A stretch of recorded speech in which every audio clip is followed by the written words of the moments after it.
The augments represent one of the most unique ways to express your playstyle in ARC Raiders. Each augment has many different variations like inventory size, allowed weight, safe pocket size, and a special ability that truly sets them apart from each other. Things like automatically popping a smoke grenade when your shield breaks, or having access to a permanent defibrillator gives players some interesting options when they put together their loadout before they head topside. However, 6 months after the launch and countless hours of testing from the player base, only a few augments ultimately get used on a regular basis. Embark is fully aware of the current state of imbalance when it comes to augments, and they have recently stated that they are working on a general balancing pass for all of the augments. A dev note: with the addition of another tactical augment in this patch, it is worth stating that we are aware that some augments, particularly the combat augments, are not performing as well in the roles as we would like.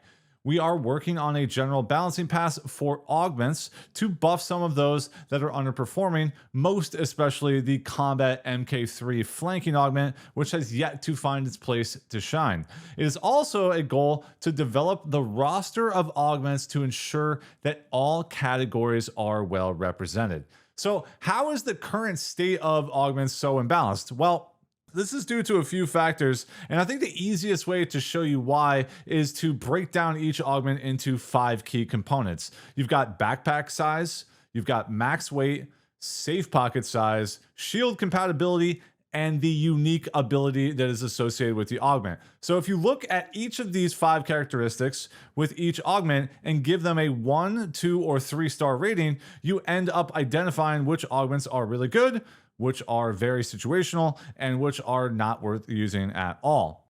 I'm going to take a quick minute to give you an idea as to what I'm talking about. Let's take a quick look at the Tactical Mark II augment, and we'll start with the safe pocket size. So the safe pocket size is 1. To me, this is a 1-star. The maximum safe pockets that you can have is 3. So to me, when I see a 1 in the safe pocket, it's a 1-star. If it's 2, it's a 2-star. If it's 3 safe pockets, it's a 3-star. So in this case, Tactical Mark II, safe pockets, 1-star.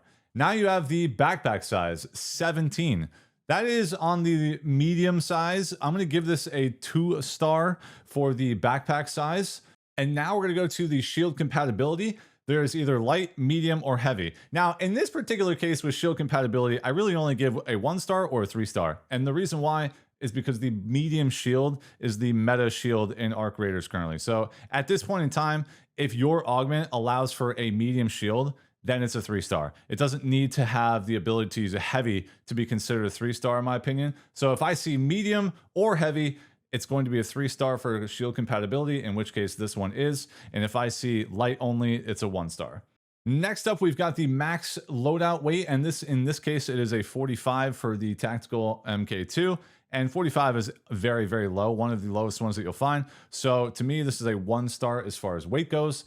And last but not least, the 5th characteristic is the upon shield break deploys a small smoke grenade, has a fixed cooldown. This is an excellent ability in my opinion. This is a 3-star ability in my opinion. Yes, it is somewhat situational for more PvP, maybe a little bit more solo friendly type of ability, but still very strong in squads and an excellent ability in my opinion. This is a 3-star ability. So I've just taken a quick look at the Tactical Mk2, and that's kind of how I evaluate whether or not to go 1-star, 2-star, or 3-star. When it comes to the shields and it comes to the safe pockets, it's pretty cut and dry. And the backpack size, the max loadout weight, and the ability are a bit subjective. Everyone's gonna have their own opinion, but those are just mine with the Tactical Mark II. So this is a really nice augment. It's got some strong value, but it also has some disadvantages to balance itself out. And even though it has 2 1-stars in my little rating system there with the max weight and the safe pockets, I do think that it's more important to be able to use a blue shield. This is vital in the game, and having a strong ability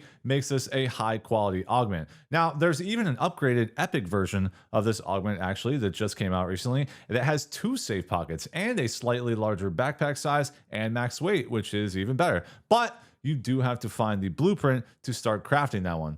Now, let's take a quick look at the Combat Mark III flanking, which they talked about. And this has 2 safe pockets, which is a 2-star for me, 20 backpack size. I would say that this is a 3-star. It's got light shield compatibility, which is, of course, is a 1-star. Max loadout weight of 60. Solid 2-star right there.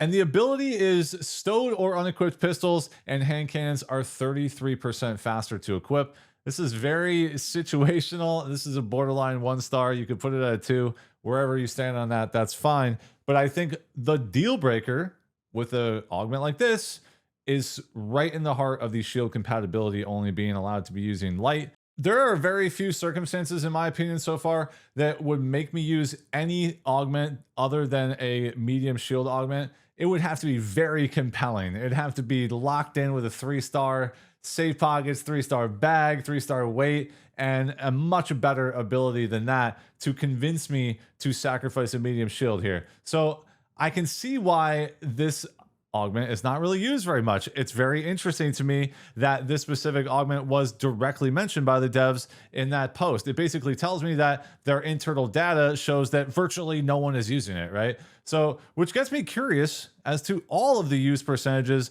of every augment in the game. Now, of course, these percentages will vary because players' access to certain augments is limited to them. Getting them not off knocked players is random, obviously. Finding the unique blueprints required to craft them is also random. So the numbers are never going to be as cut and dry as if we had access to any augment in the game at any time. But we know that players tend to exclusively run the best available augment that they have, and there's not a ton of variation until they find a blueprint of one that they like better. Which brings us to the elephant in the room, and that's the clear as day best augment in the game, and quite frankly, the best item in the game, period, and that's the Looter Mk3 Survivor. The Survivor augment is a 3-star rating in all 5 major categories, and the moment players get their hands on this blueprint, they end up never running any other augment ever again, or until they choose to do an expedition and wipe their account. I mean, this thing has 3 safe pockets, that's 3 stars, 20 bag space, that's a 3-star bag space for me. Shield compatibility, medium, 3 stars. Max loadout weight, 80, that's huge, 3 stars. And while downed and stationary, health regenerates up to 75% of max downed health. This is an obviously humongous ability. It saves your life and your entire kit very, very often, and is a 3-star ability as well. This is well documented how valuable that this particular augment is in ARC Raiders. And I know that recently a bug was patched that gave mouse and keyboard players the ability to move longer distances in the down state by spamming the W key on their keyboard. This bug fix did not impact the actual augment itself in any way, and it still functions exactly how it used to. Just now, keyboard players can only crawl the same distance as controller players, and rightfully so, of course. So some people have tried to say that the Survivor augment was secretly nerfed during the last update and that the health regeneration is slower now, but that is 100% incorrect. I tested it before and after the update, down to the second, and the health regen is the same. So that's all of a side note, but worth noting. Anyway, Survivor is still leaps and bounds better than any of the other augments. Now, buffing the other epic augments sounds like it's going to happen, but there would have to be some drastic changes made to nearly every one of them to get them on par with Survivor. And if I had to guess, we won't see them buffed enough to get them on the same level, which leads me to believe that more than likely there are going to be some changes to the Survivor augment as well. Over the last 6 months since ARC Raiders released, there have been many balance changes to a lot of things. Weapons and items have been buffed and nerfed to try and create a better variety of gameplay choices for players instead of feeling effectively forced to use a specific gun or an item, because if you don't, you're just going to be at a huge disadvantage. Now, some players always get mad at things like nerfs, and some like how the balancing offers them a better choice. So regardless of where you stand on the game balancing, it's always going to be a part of the game, and every game for that matter, which is why I do expect there to be a change to the Looter Survivor augment at some point in the future. It's just glaringly too powerful, and there just isn't going to be enough that you can do to spice up the other augments to get them on the same level. I think there are 3 possible outcomes for the future balancing of Survivor. 1, they nerf one or more of its 3-star features. Maybe remove one of the safe pockets, for example, or lower its total weight, or even more dramatically, make it a green shield only. And it's a real possibility that option 1 here could happen, because Embark hasn't shied away from nerfing guns like the Venator in the past, for example, or trigger grenades as of recent. And quite frankly, both of those things definitely needed to be adjusted. However, there's always a backlash of negativity when it comes to nerfs happening. And so it's possible that they look at the balance of Survivor in a different way. And another possible outcome is that they don't touch Survivor in any way, but rather remove the blueprint as a drop in the loot pool and make it a late game quest reward instead. This would have it be similar to the Hullcracker blueprint or the Berletta blueprint, which can only be attained by completing the quests. This option would incentivize all players, whether you mostly PvP or PvE, to go through the missions and seek that great reward at the end, which is Looter Mk3 Survivor. So not getting a nerf is a huge positive, and it's also a positive that every player knows exactly how to get it and isn't reliant on some randomness of blueprint drops, because there are many players out there that have been searching for this thing maybe since launch and have never found it. So those players now know how to get their hands on this awesome item.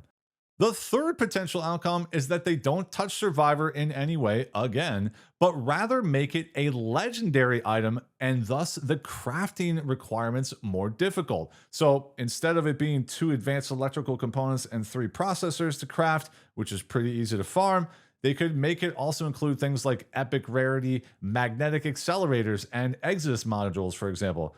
Making the craft more challenging would naturally reduce the amount the augment gets used and force players to branch out into other augments as a plan B, sort of, as they continue their search for more of the rare materials required to get back into a Survivor.